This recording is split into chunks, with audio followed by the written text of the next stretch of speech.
მიმდინარეობდა სამხედროებზე ზეწოლა, სამხედრო მოსამსახურების დაბარება შინაგან საქმეთა სამინისტროს კონტრდაზვერვის დეპარტამენტში.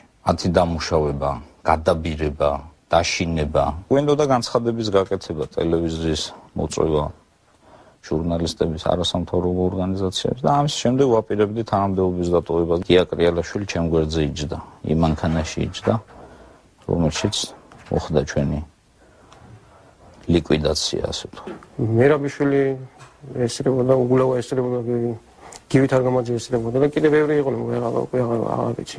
ჩვენ თვითონ ნახეთ ჩვენ თვალით.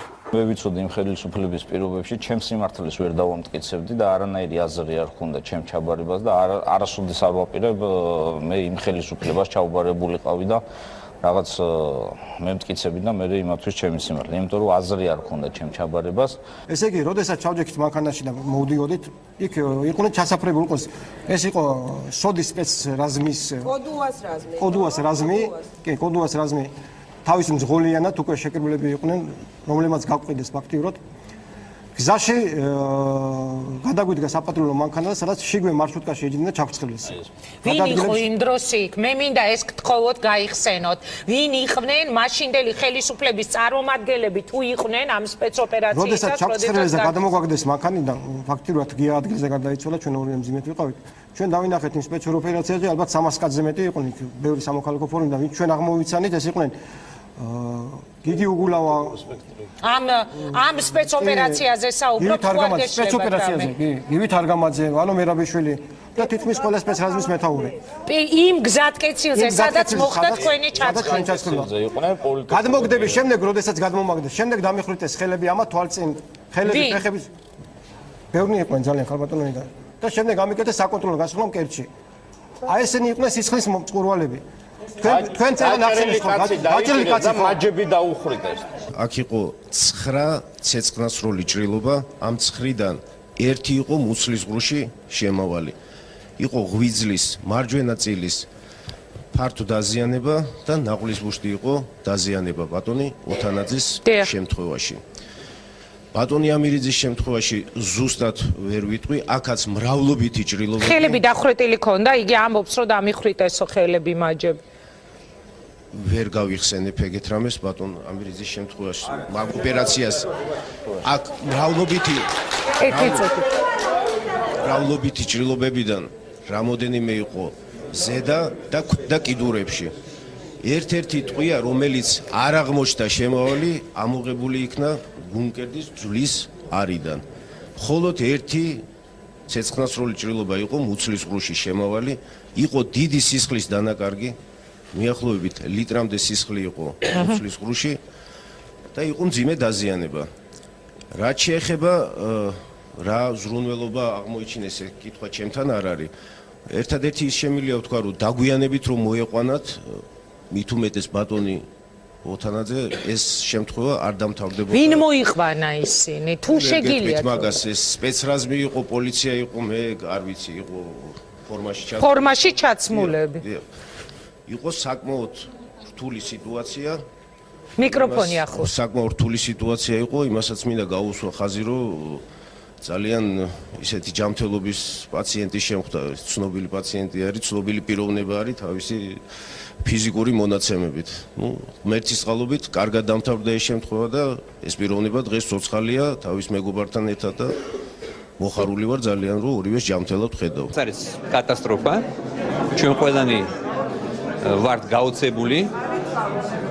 მე არ ვიცი ამას უფრო კომპეტენტურად შეაფასებენ სამართალდამცავი ორგანოები, მაგრამ ჩემი როგორც მოქალაქის მხრიდან დანახული ეს არის მე ვიტყოდი ძალიან მძიმე ჩვენ ფაქტიურად გავხდით მოწმენი იმისა თუ როგორ დაუკვეთა ყოფილმა შინაგან საქმეთა მინისტრმა და ყოფილმა პრემიერმა ორი გვამის ასე ვთქვათ ორგანიზება ორი ადამიანის ლიკვიდაცია. დანარჩენს გამოძიება გაარკვევს, მე დარწმუნებული ვარ, რომ გამოძიება უკვე დაიწყო და მე მოვუწოდე პროკურატურას, რომ ძალიან მალე გაიხსნას ეს საქმე. მერაბიშვილი ამბობს, რომ ორი გვამი მომიტანენ და პრემია იქნება. ეს არის ანგარებით მოტივირებული შეკვეთილი მკვლელობა პირდაპირ.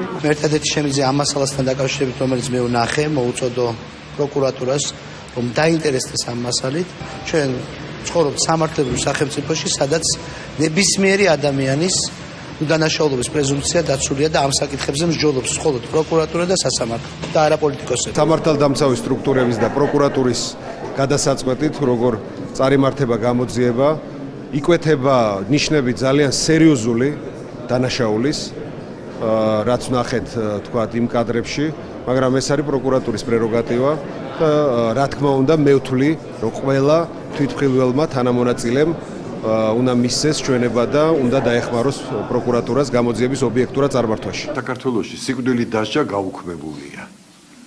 შესაბამისად, მკვლელობის ბრძანება ეს არ არის სასჯელი, ეს არ არის კანონის აღსრულება. ეს არის კანონსაწინააღმდეგო ქმედება. ვერ იქნებოდა ასეთი მკაცრი, რომ არა თავად დანაშაულის სიმძიმე და მისი ცინიკური სახე.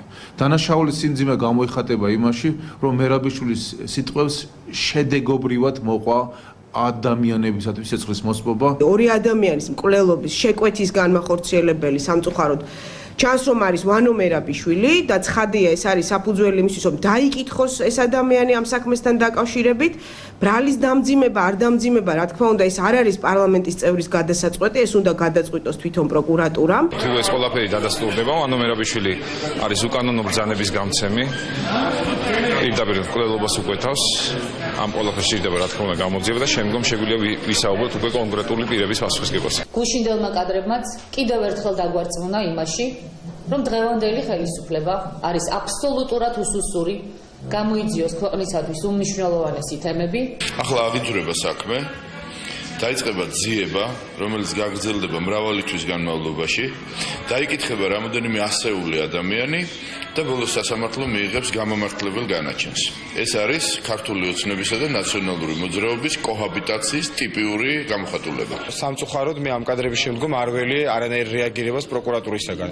ჩვენ გვყავს დღეს ბოლომდე კორუმპირებული და უუნარო პროკურატურა, რომელსაც არაფერი არ შეუძლია გარდა იმისა, რომ ქართულ ბანკის კერძო კომერციულ ინტერესებს უნდა დადგინდეს, რამდენად ავთენტიკურია და რამდენად ნამდვილია ის კადრები, რომლებიც გავწერდა.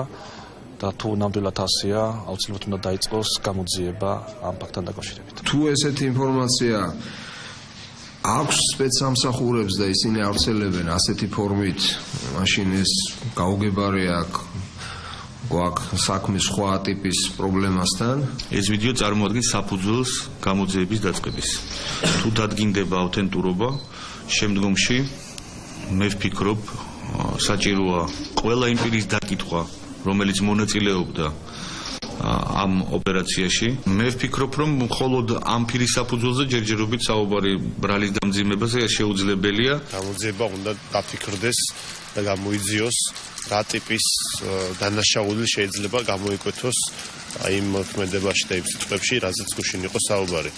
ორი გვამი მჭირდება, მაშინ როცა აი ამ მოქმედებებს მოყვა რამდენიმე ადამიანის გარდაცვალება, მართლაც დამაფიქრებელი ამბავია, აქ შეიძლება განსაკუთრებით მძიმე დანაშაულთანაც ჰქონდეს საქმე.